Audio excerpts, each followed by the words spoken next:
gotten clearance at this point. Okay. I'm still proud of my lockpicks. I've gotten through White House security more times than I can count. It was really easy. Well, they're titanium ones too, so they don't even get took off. Yeah. Okay, so I think we're going to go ahead and get started. Hi, everyone. Welcome.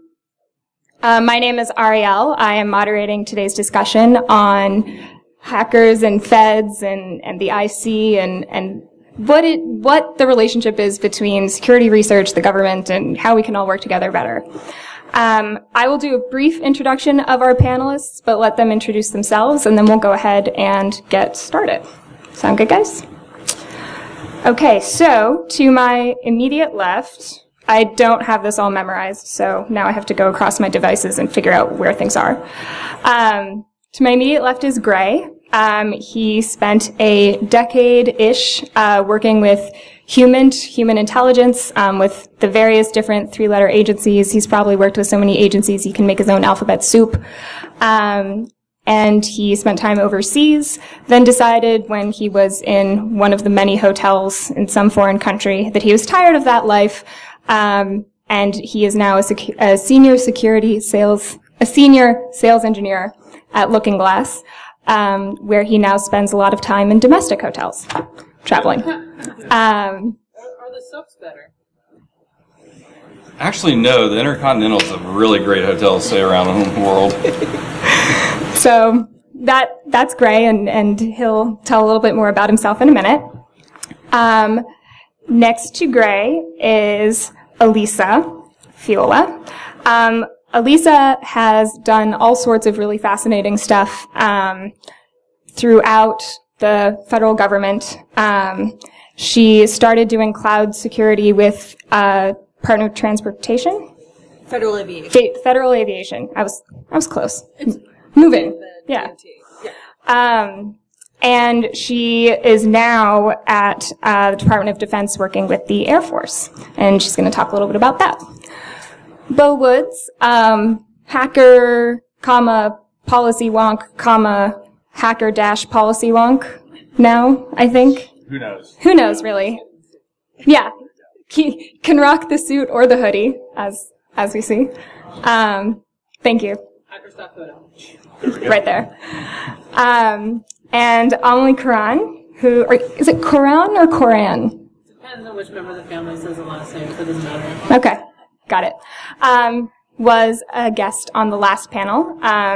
But if you weren't there, she's the deputy CIO at the Department of Health and Human Services, and a great sort of advocate and go-between between this community and the hackery community and the federal community, and is going to talk a little bit about that. So, and I am a reporter, writer, person that says words a lot, and you can find almost all of us on Twitter. I am at Ariel Robinson 1. Lisa is at its underscore Lisa Lisa. Beau is at Beau Woods, and Amlie is at Web Jedi. So I will be watching the Twitter. You can reach out to me or ping them, but I think I'm the only one that'll be half watching. So with that, I will go ahead and pass it to you guys. Let's just go down the line and then start the conversation. All right. Grab a mic. Yeah. Do I need a mic? Wow. No. Yeah. Oh, I do need a mic? All right, there we go. How about that? So as Ariel said, my name is Gray Loftin. I have spent the better part of a decade, and don't mind the sunglasses, this is for a reason. Working in the human intelligence space for the government. Like everybody in my field, I was happened chance to get into it. It was an amazing time. I did a lot of things, saw a lot of cool places, invented a lot of cool technology. We can talk about that in a minute, if you will, if you want to, and why one of my reasons why I say a hacker should never go work for the government.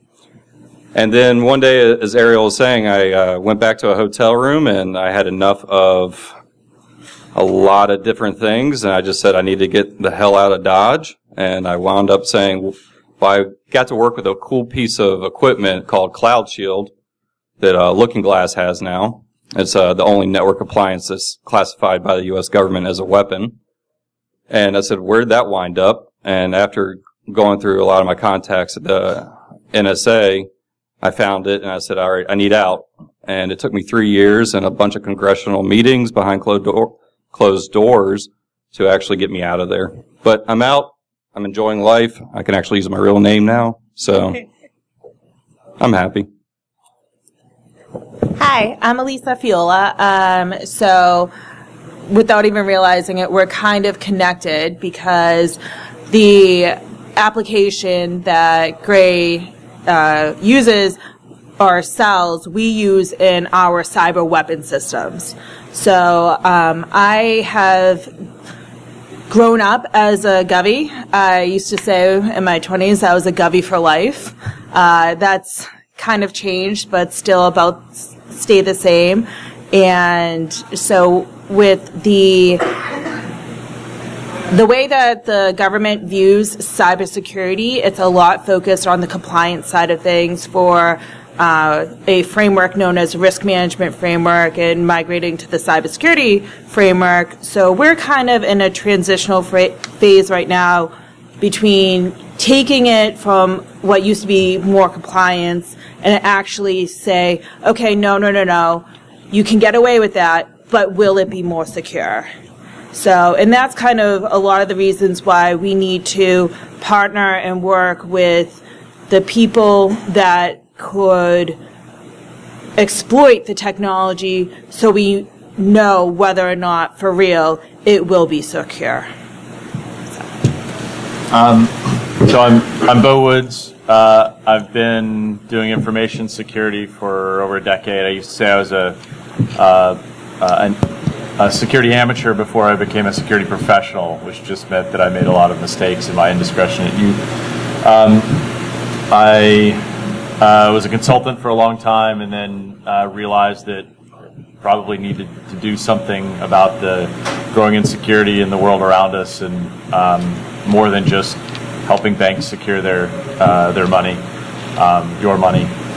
And so started doing more with public policy, got involved with a think tank called the Atlantic Council, which is just down the street in DC, and started trying to bridge the gap between technology and policy people. And so did, after DEF CON, started doing panels called DEF CON to DC, just basically bringing hackers into the policy community, Trojan horsing them onto a panel with a bunch of politicians and diplomatic people, and then helping enlighten the folks in the room who had not been out at DEF CON. Last year I did something called DC to DEF CON, where I reversed the flow and got Congressman Langevin, Congressman Hurd to come out to DEF CON, and we did a couple of panels, discussions out there.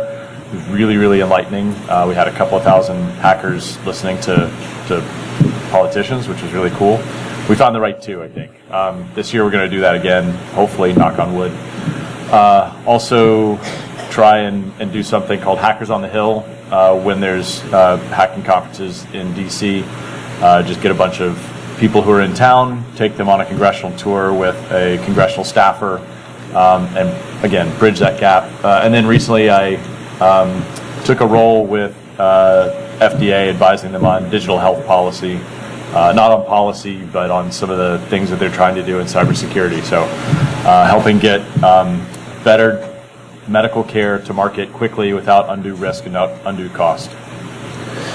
So this isn't part two of the previous talk, but it is part two of the talk speaking about DEF CON. We had the Meet the Feds salon at DEF CON this year, where it was focusing on getting researchers and the Fed community to work with one another.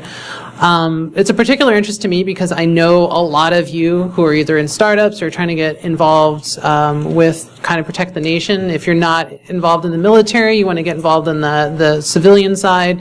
The civilian side really sucks at trying to get talent in. They don't want to fight the commercial side of things, so they'll just use contractors. But there's very few actual Fed cybersecurity people. for me, it's a personal push to do that because I came up being, the technical nerd in the room and finally got to a C-level position where I'm like, hey, there's these really bright people that have a problem communicating why you need to do things. Let's be the lucky one in the room who's gone through it all and can work on communicating that. So, talking about policy and stuff like that, I had a rotation working at the White House in the Office of eGov and IT. So that was working for the federal CIO, and my job was reviewing stuff from the Hill. So, back in 2014, I think there were 4 major cybersecurity pieces of legislation, and I was the person from the White House making the markup. It was horrifically bad because most of the people who were writing it at the time had no idea how the world worked when it came to cybersecurity. So, I have a copy of my red lines for that, and I'm literally having a conversation with the congressional staffer saying, this is not how this works. So we need more people like Beau and other folks to get involved. Either reach out to your congressperson, their staffers. If there's a policy action with a particular agency, that's where you can kind of scrub in and bring your expertise. So like Hackers on the Hill or any of those working groups, Trojaning people into stuff like that. Volunteer yourself for that. Volunteer to be the expert in the room because that's the only way we get better policy.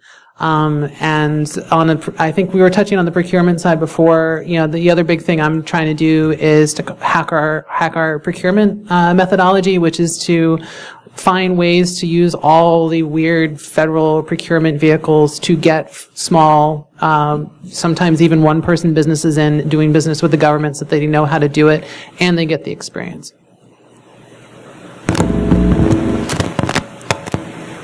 Okay, I'm trying to minimize feedback. Yeah. So, awesome. This gives us a lot to start with. Amlie, you talked about how the government sucks at getting talent.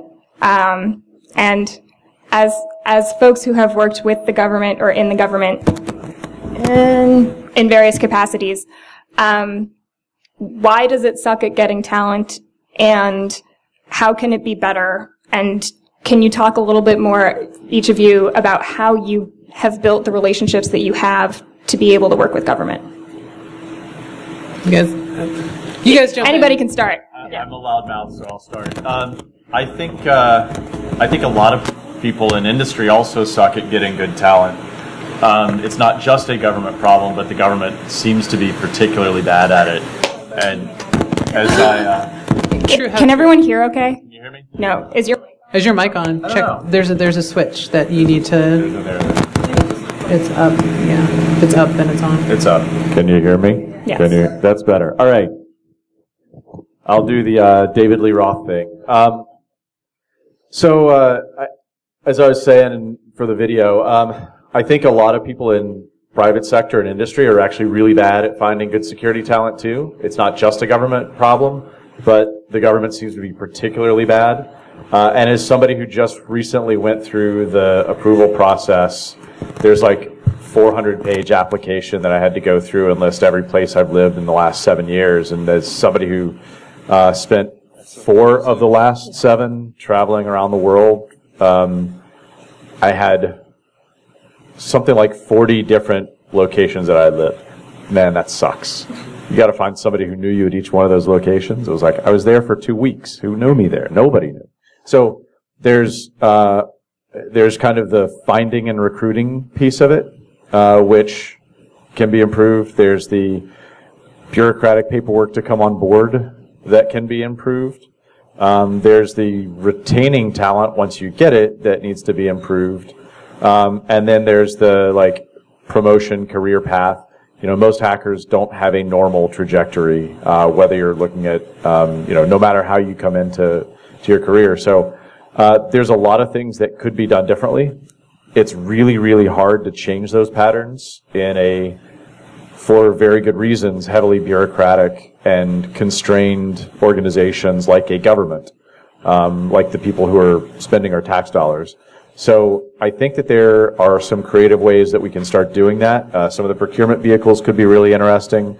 I'm on as a special governmental employee, which is like I can only spend a year there, and I can't work more than 130 days. So it's a little bit weird, but it's a smoother path to getting on. So there are some vehicles to start doing it. I think what I want to see more of is hackers demanding to be a part of the policy solution, not just sitting on the outside throwing rocks on Twitter, which we're really good at that.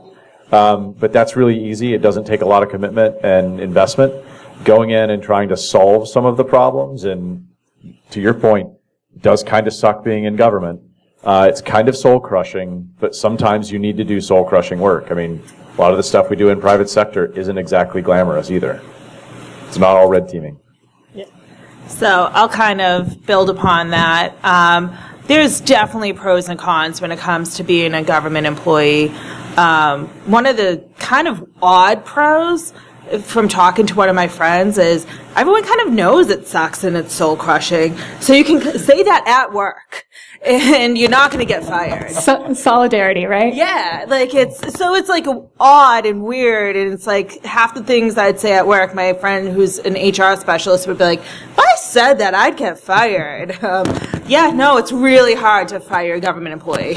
Like really hard, which again has its pros and cons. So one of the biggest hurdles I've seen isn't as much as getting the right talent, it's keeping the right talent. And the management, like I shouldn't read the CIA manual for simple sabotage and be like, yup, that's my work environment. Like it could be better, and recognizing the talent and giving and understanding that hackers are special. The government hates to say you're a hacker and you're special. You want me to send you to training? You actually want to get better and go to a conference and go to training and increase your skills. Oh, but you have to, like, about one of the only ways you can get fired in the government is fraud, waste, and abuse. I'm at the Inspector General's office. We do that. Yes. Not the fraud, waste, and abuse. We prosecute that. But fraud, waste, and abuse is time card fraud. So if you leave work an hour early without denoting it, you can get fired. But not me. Coworkers can stay there for 7 hours a day, or 8 hours a day, and not do crap, but never get fired because that's not fraud, waste, and abuse. But so we have to kind of change the culture and say, okay, this person might have left early, but they were tweeting for 5 hours later that day, and on their own time watched a DEF CON 22 video. So kind of change that and make it more comfortable for people that think differently, have not just that diversity, but make them feel included. So just to do it from the hiring manager's perspective, and slightly different than what we touched on in the last panel. So Thursday we had a breakfast salon sponsored by a news organization in DC, but it had federal CISOs and CIOs and security managers and whatnot. And the topic of discussion was cyber workforce. And, they were talking about the different vehicles, but the drone in the room was like, we have a hiring issue, we have a retention issue. The challenge we have a lot of times is, the incentive aspect. So like, how do we get somebody, away from the commercial world? Because, you hear the news reports, oh, the feds are paid so much. Not when it comes to certain specialties. DHS is the only one left, I think, that has cyber incentive pay. So, like, if you come in, you're a malware analyst or a network security person, you can get paid a little bit extra than your typical federal salary to be retained. And that's cool, but it's not government wide. So, if you're in HHS or Treasury or Interior or State, you're looking at DHS and you're going, you lucky dogs. So there's that. The other aspect is the actual hiring process. I've dealt with, as a federal hiring manager, the soul-crushing work of having to work with HR. The problem is that you get classified as a 2210. That is an IT IT specialist, and then there's supervisory IT specialist. But you as a security professional are valued the same way as someone who is just basically pushing buttons on a Windows server. There's nothing if you're a malware analyst, you're treated the same way as someone who's got an MCSE, and I don't value MCSEs at all. And one of the things I've dragged into the discussion with the federal hiring space is like malware analyst, unicorn. MCSE Windows administrator, not a unicorn. And getting them to try to realize that you need to kind of change how we're hiring. So for me, within our organization, I'm doing a hands-on aspect of rewriting all the position descriptions, ensuring that they are generic enough and they actually show, and we were talking about this earlier, was a career progression. So if you're coming in as GS12, GS13, so if you're not familiar with GS grades, those are, I guess, government services, like that's what they term that, and then you have different levels that have different pay bands and all sorts of stuff. So you start off usually like a 9, 10, or 11, and then you're supposed to be developed. Ensuring that we show the potential applicant, like, this is what you need in education, this is the work that you're going to be doing. If you want to get to here, which is the next pay band up, this is what you do. And then if you're getting into a managerial versus, technical role, these are the things you're going to do. I know DHS and I know NIST have done that with the NICE framework, and then NCCOE, which are all the education and workforce development stuff, but they have been poorly adopted by agencies, and it is, and you're talking about your application process of, 140 pages of this. You get tired of filling out all that paperwork. There's no way to get people on very quickly. Cyber is a very, non-ironically said, cybersecurity is a very fast-moving thing. The onboarding process is not, and those are things that we need to do as well. So that's why most people default to doing contractors, because you can write up a procurement, get people on board, roll them off when you're done, but there's no longevity. So eventually you have folks aging out, and you've just lost like all that talent. So that's a great transition to, I think, talking with Gray here, who was a contractor. So can you walk us through sort of that side of things and the pros and cons there? And also kind of how you got into it and what you saw in there. So let's define exactly what I was as a contractor. I directly worked for an organization for a 3-letter. But I worked in the private sector because there's certain rules and regulations in the U.S. government that does not allow certain agencies to work on U.S. soil. So there's ways around it. Can I address a couple points here? Yeah, please. So there is a problem. I mean, you look at the NSA, people are running in droves from there. But do you want to sign a 5-year contract? 7-year contract? No. Nobody does, not even the private sector. So why does the NSA, that's been recruiting like crazy, make people sign a 7-year contract? I've got a friend that can't leave. I'm serious. Hang on, that's probably why. Well, yeah, he signed a 5-year contract, and he, like 2 years into it, he found out it was complete BS, like what his job role and what he's supposed to be doing. And he's like, I can't get out. I mean, if you want to hire and you want to attract talent, the thing that makes hackers great are the things that the government hate. Individualism, saying why, or I don't agree with that, or, you know what the best thing I heard and I learned, my dad's former military, but is stay in your lane. Does anyone know what that means? So many times. Tell that to a hacker, see what happens. You know, your computer's going to be doing a little different things by the afternoon. But from the contracting side, it's a little bit easier. You do get some certain freedoms, and I think that's why people do go into the government, because I do feel like it's a good place to start your career if you need to, because you learn a lot of the ins and outs of it. But once you get smart enough and once you figure out the system and you realize the GS11, GS12s and stuff is part of the problem too, because your career path is defined by something that's archaic and ancient, that you jump ship and you go to a contracting firm and they get you right back in at a higher pay. And guess what? You can wear board shorts to brief generals. Ask me how I know. So it makes it a little bit easier. But along with that, what these guys are saying is 100% completely true. The only advantage of being a contractor is money. Yeah, it's money. So I got double paycheck. I got one from the government. I got one from my contracting gig. Damn, son. And I got hazard and uplift and all that other stuff. And then when I got shot, I got even more money. So. How can I get on that gravy train? So here's a quick story on how I got into what I got into. Everybody, take notes. Do not take notes. Yeah. How to get shot. Sit in the middle of downtown Baghdad trying to get to the embassy amongst someone who's having a local skirmish in a non-up-armored SUV.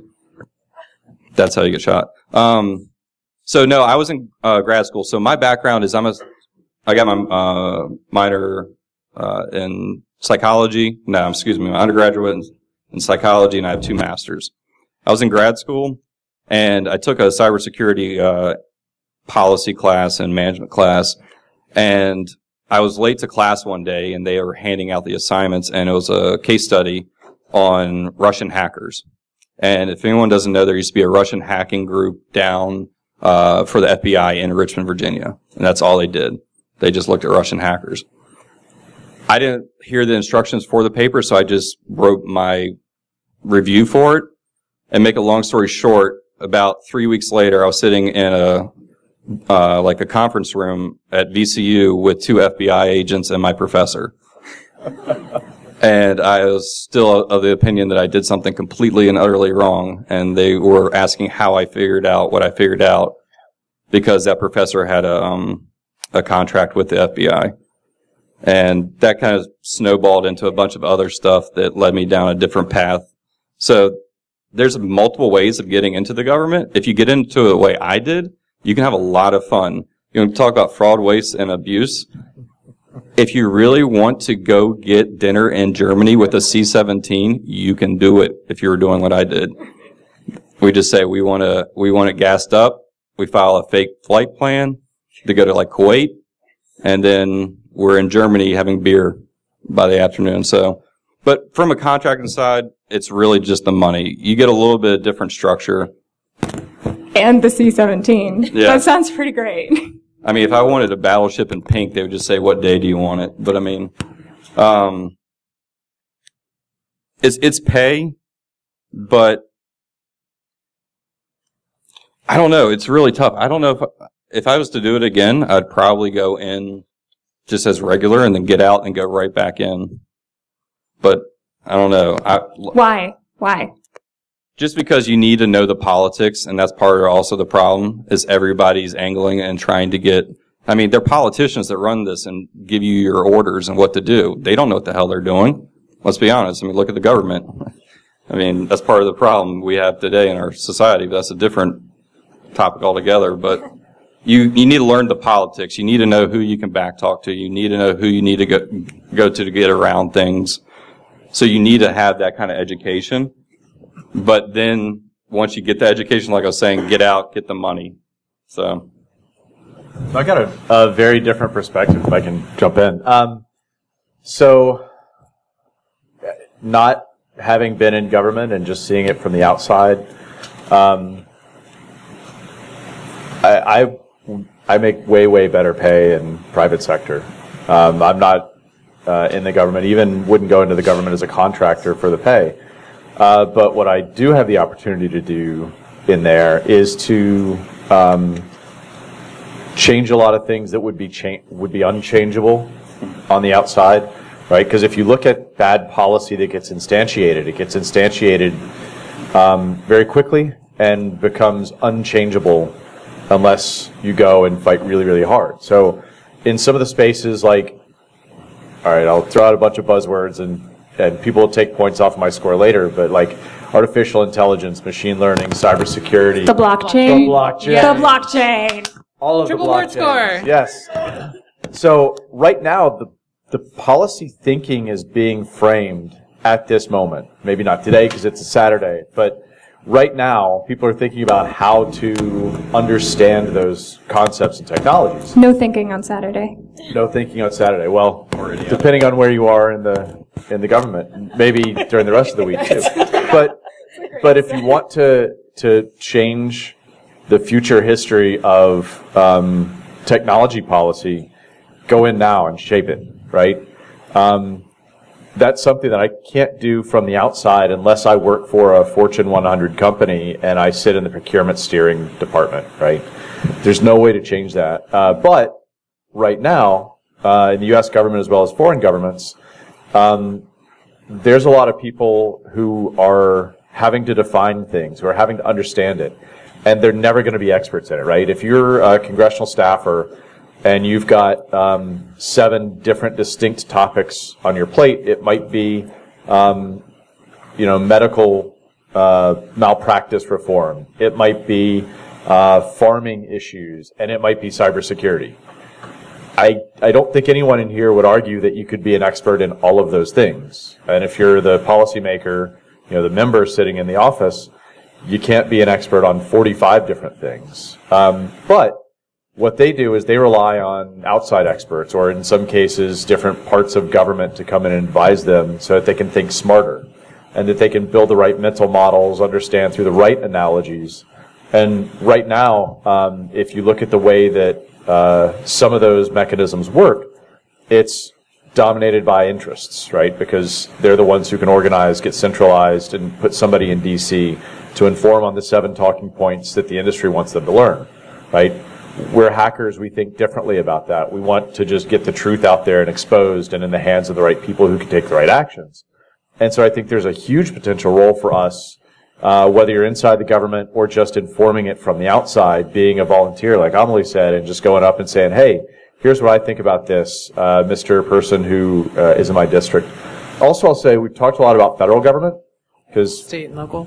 Yeah, state and local is incredibly powerful. So where federal government might arguably more so than the federal government right now. In a lot of spaces, and right now, yeah. Voting security as well.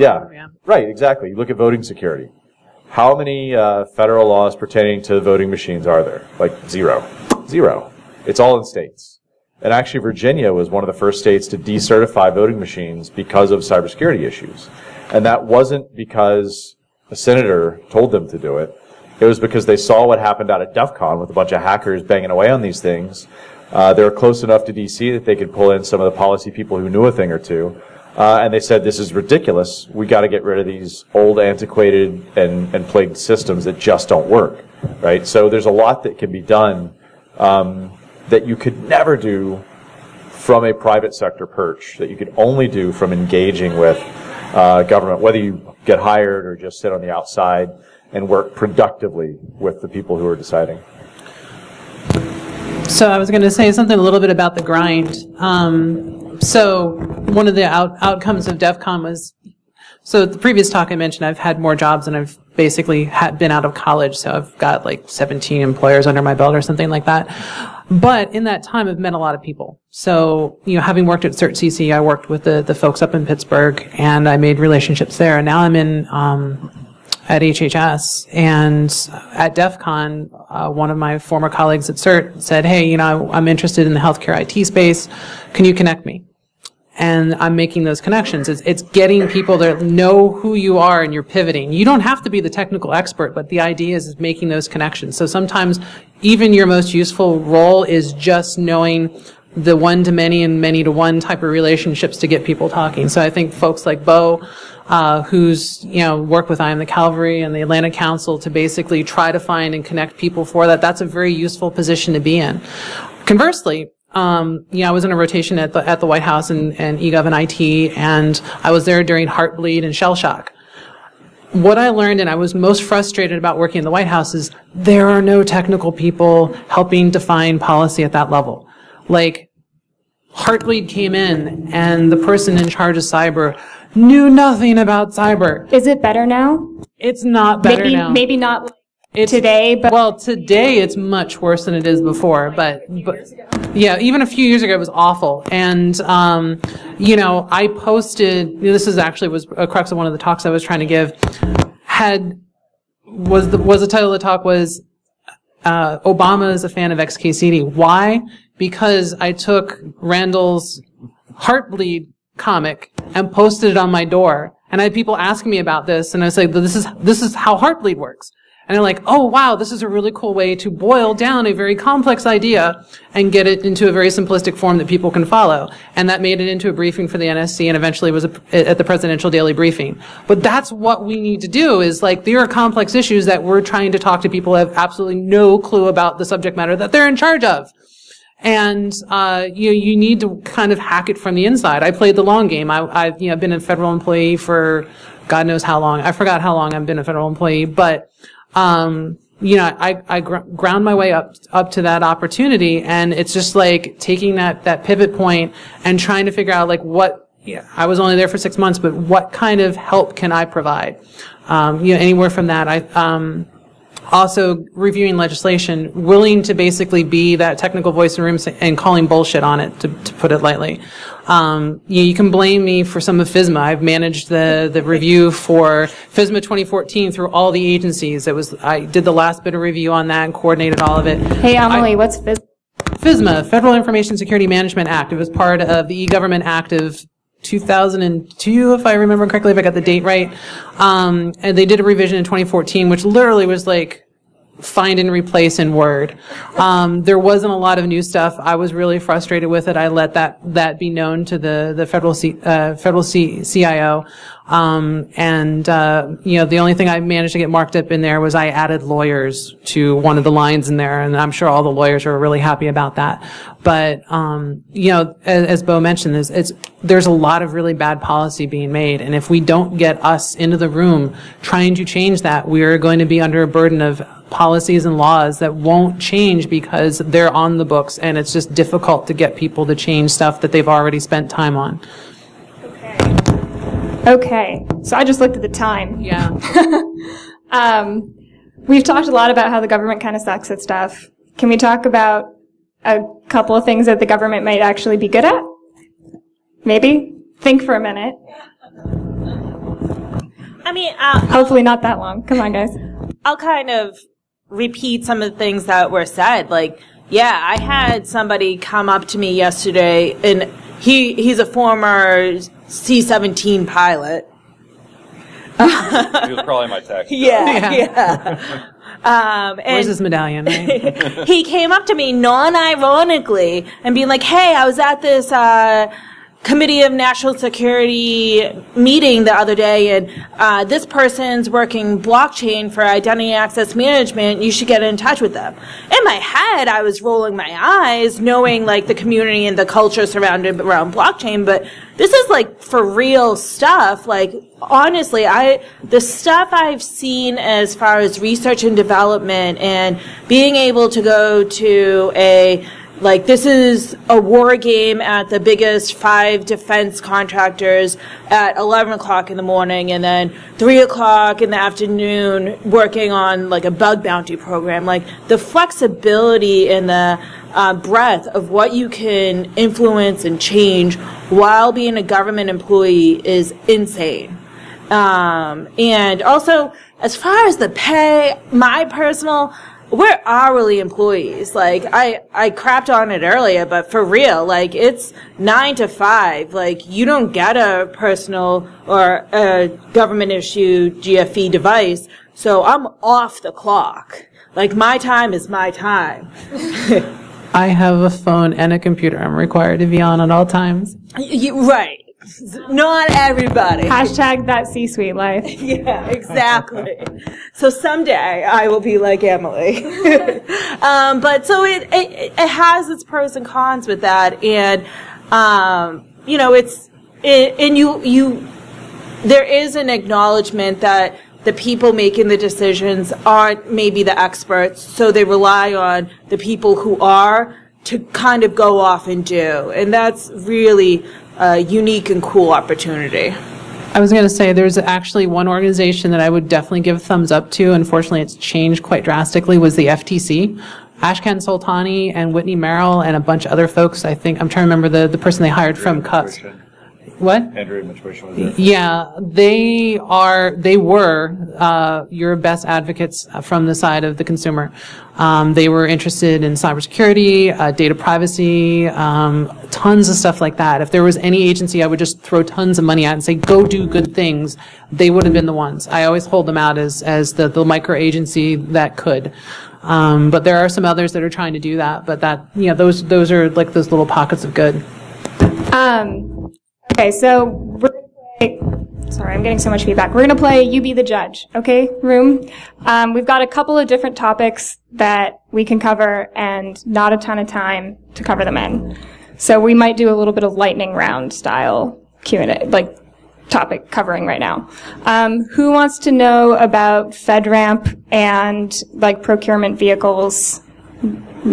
One woo? Two, okay. Okay, that might not be it then. Who wants to learn a little bit about recent legislation and sort of how relationships have changed to get phrasing like security researcher in recent legislation? Okay, a little more popular. We might do a lightning round on that. Who wants to skip straight to Q&A? Okay, a few hands there. Let's talk about, let's do a quick evolution of trust, and how we have gotten things like security researcher into laws. That's a term that's being used now. Who trusts whom? How do we build it? That kind of stuff. Lightning round. Go. Starting with Amlie. Oh, start with Beau. Trust has evolved. It goes up and down. Right now, we're in a historic period of distrust across the nation and institutions, whether they're corporate or public sector. But what I will say is that in very small pockets, there's a ton of trust. And one of the things that I think has built that is a couple of things, actually. First, empathy. So people from our community and the government community who have been willing to engage and understand each other, and their motivations, hopes, fears, dreams, aspirations. And then secondly, hacking the lexicon. You mentioned security researcher versus hacker. You can't put hacker into legislation. You can put researcher into legislation, security researchers, even cyber security research. Words matter. Words matter. And if you can build a new term around a concept that is helpful and fruitful for generating the right mental model, then all of a sudden people start picking it up and using it, and then you can kind of control or at least help shape some of the conversation out there. So I'm not going to pimp my talk later on in the afternoon, but a lot of that's also regarding trust. Basically, you've seen the bug bounty programs come up within the government. That's trying to establish a trust framework between the researchers and government agencies. That's a good plus. My talk specifically on how to potentially leverage the IG to do vulnerability reporting, since there's not really kind of a standard format for doing that. I traditionally would not trust DHS with anything, so I would rather trust them with an IG who has some level of oversight and reach into the agencies themselves to ensure that stuff gets fixed, and how to leverage that trust relationship with the public and researchers. Can you talk a bit about bug bounties? Yeah, so kind of tying all this together. So I'm currently the POC for the Air Force's bug bounty. What's POC? Oh, point of contact, we shall say. All the acronym soup. TLA is my favorite TLA. Three-letter acronym. Anyways, I diverge. So, with the bug bounty program, it's really eye-opening for the government in many aspects. And with Hack the Air Force 2.0, we just got the report back, and there's so many firsts.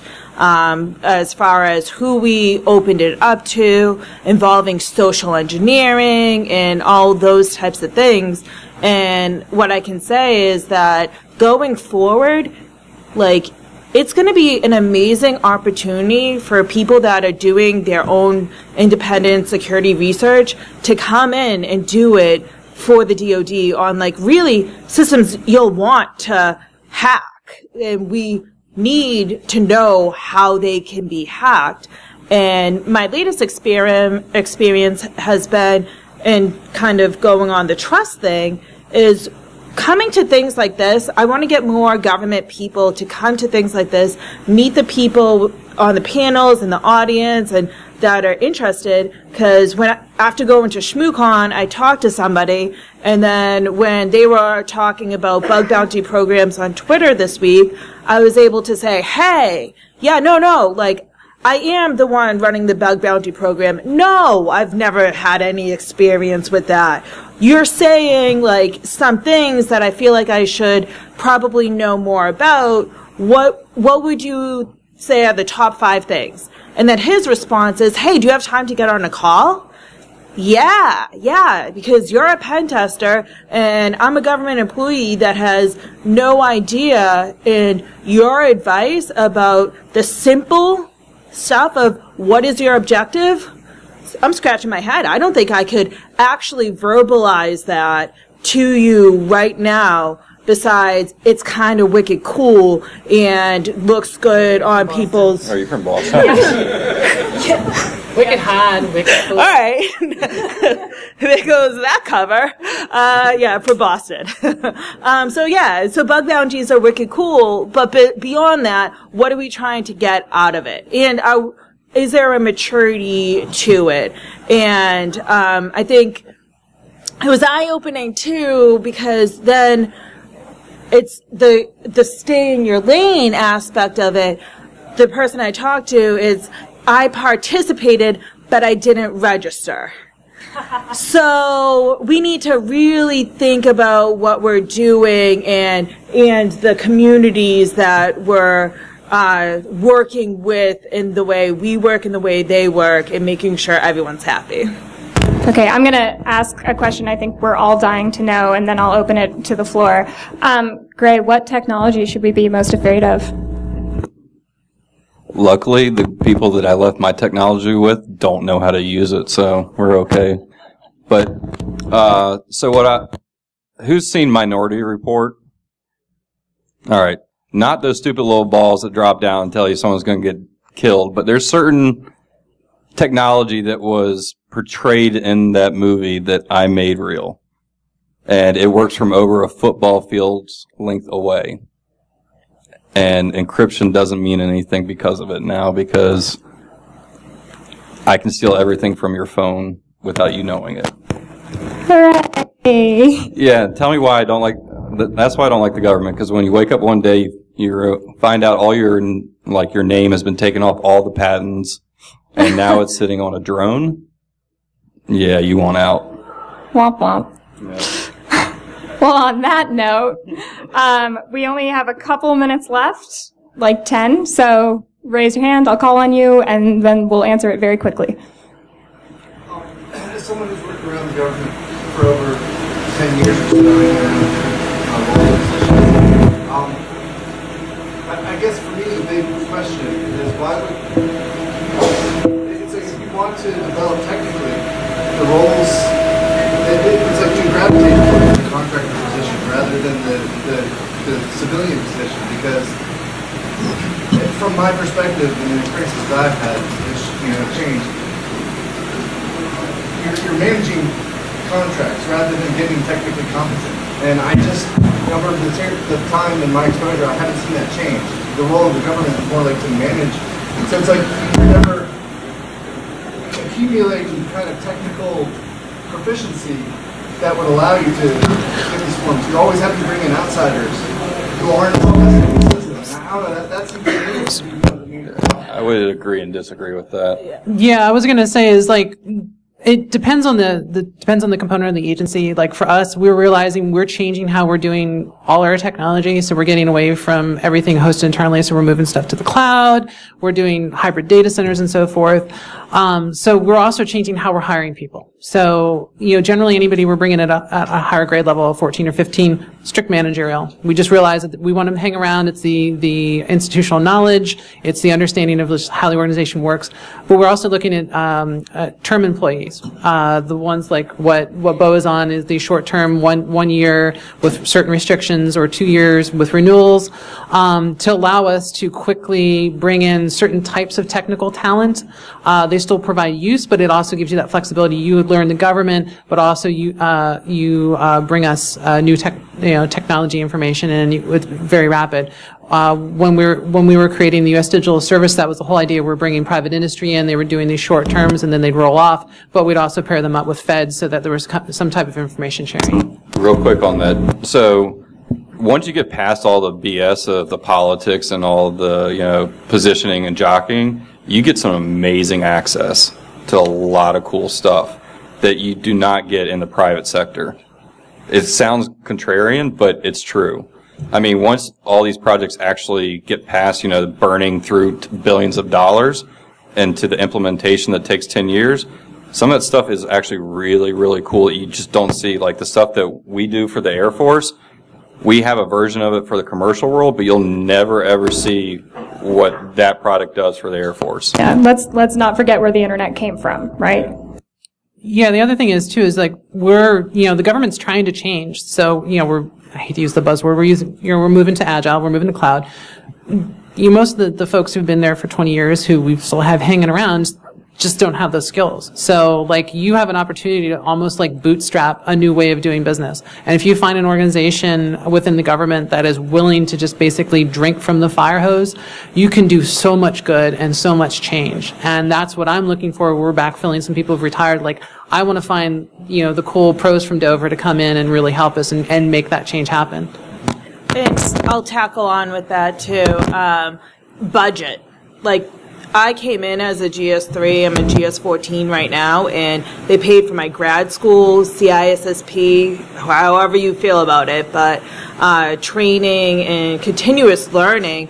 So that's a huge benefit, and we're going through this change right now of taking back the baseline and having more in-house knowledge. So you want me with someone with those knowledge, skills, and abilities working for the government, so I can spot, no, you're using UDP there and it's supposed to be TCP, and so that you see the overall picture and the strategic vision of where it's going and pick up on the little nuances.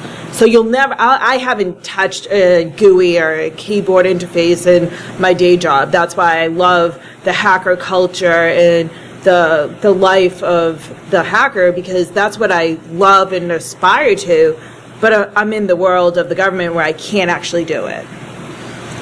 Yeah, they wiped out all of my student loan debt, by the way. It was awesome. Literally just woke up one morning and it was gone. That must be nice. Next question. And yes, the glasses. Yeah, so this whole panel's kind of like triggered me at this point. So in a good way, I guess. Sorry. Not in a snowflake way. Okay. I'm scared. I got it. Duck. For those that weren't in the previous panel, but I'm teaching a high school class, right? So I have a lot of students that think differently. I've fostered it over the last 4 years to kind of bring in these kids that they're kind of an outcast. They've maybe been suspended at their home school for being too bored and messing with the network and doing certain things. And now I've got an A+ network plus security plus certified at 16, 17, 18 years old, right? So it's an amazing thing, and they're trying to build out this program to a 2-year thing. Yeah. And so on the surface, it looks like it's going to be a new great thing, but we're moving into a new school that's more academically inclined, right? So they're working towards a science background and things like that. So what I'm trying to do is instill a little bit of change, and being asked to stay in my lane with regard to certain things about the admissions process. I'm a little concerned about like how I can instill a change to say, look, we need to be looking at things that these kids are doing. Are they building a home lab? Like, what of the reason I have the kids that I have now is because these kids had the opportunity to fill out an essay and say, I've been building my home lab. I've done Cyber Patriot. I'm in Cyber Jutsu. I'm doing a lot of things outside of the class. But now this new application period is going to be looking at it and saying, hey, what's your what's in the SIS? So what's your attendance? What's your GPA? What's your so you're sort of asking about pathways for non-traditional pathways. Because you were saying, it's hard to instill change from the outside, right? But if I'm being told to stay in my lane from the inside to go do that chain of command, and I'm kind of being self-conscious. So how do you stay in your lane but not? How do I stay in my lane? I suck at that too. How do you stay in your lane but not? I can say that on Saturday, but not on Monday through Friday. It actually goes back to tried and true hacking subculture of social engineering. Yeah, buddy. That's so. Also known as people skills. Yeah, very much so. You would say people skills, but there's also some things of getting people to do stuff the way you want it done. We call that leadership. Well, it's also persuasiveness too. Yeah. All of these things. But the main thing is the breakdown of communication, I think. I think you can. I can talk with you about that later. I've given talks on that. So Bart of BJack, great hacker, great technical hacker, said something like, sometimes in order to spark a change, you have to demonstrate the problem. And, my mind just goes to like science fairs. And like if you took some of your kids who are at their home hacking on stuff, or like playing with chemistry, or doing biohacking, or like any of the really cool stuff that's like going to be absolutely society-wide changes over the next 20, 30, 40 years. They're probably not learning that in an educational system that was set up to make sure that industrial workers know how to like machine different tools, right? So like by demonstrating the capability of some of these kids who think different, you might be able to get some of the leadership to open up just a bit, just enough to get maybe one cohort in. And then you send them through. And it might be a 3 to 5 year transition period, but each turn of the crank, each time you send a new cohort through, you can bring in another one. You can do something more radical. It's small shifts, advertising the great things that have come from them, and it's that social engineering and social hacking piece of it. But knowing what they value and what matters to them is what can unlock it. So doing something that demonstrates the value of non-traditional, non-linear thinkers. Use social media and use reporters. We're really good at telling cool stories. And you mentioned a little bit on the differently thinking, and I'll touch on a little bit of the diversity aspect of some of the stuff we're trying to do with hiring. There's initiatives to get minorities in, gender, racial minorities. Every time I go to a hiring event for cybersecurity, or even just IT, is realize that we are a bit different in the head. Some of us have ADD, ADHD, Asperger's, schizophrenia, depression, anxiety. That is not a hindrance to doing your job. It's not a hindrance to working in the government. It may be listed as a disability, but the idea is we're trying to, at least for me, I'm trying to change it from the inside. I know, fighting the I smoke some pot type kind of questions is a little bit more difficult. I heard the Justice Department and I think some folks in the Defense Department are looking to get around some of that. Just be honest. BIC can. To be honest. Just not the FBI. The key thing is for us as feds in a hiring manager role is to create an environment that allows folks who are different to also thrive. So I'll let you know that I'm carrying that banner for folks who may feel a little out of the realm there, but we're trying to change that so that you can all feel welcome as well. I just want to say thank you to you, by the way. That's awesome of you for doing this. All right. We are coming up on time, and I think it's lunch and then Jack Daniels time. So thank you, Jack Daniel. Or Jack Daniels. I don't know. Call me. Whatever. Thank you guys all so much for